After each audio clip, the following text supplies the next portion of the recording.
Hi, everybody. Okay, so today we are doing our comprehension skill is on theme. So this week you're going to read the shared read shipped out, and then you're going to complete this activity.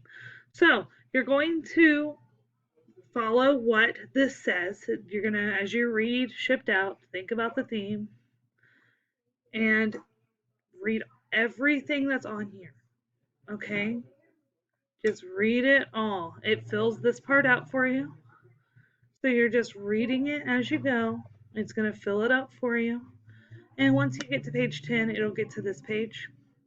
And now it just showed you how to fill this out. So you'll be reading this paragraph here and writing it in here.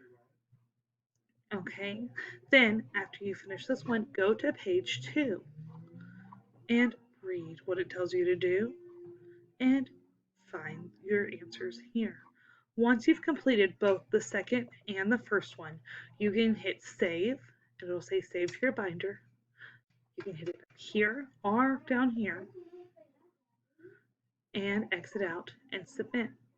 Can't wait to see what you find. Y'all have a good day.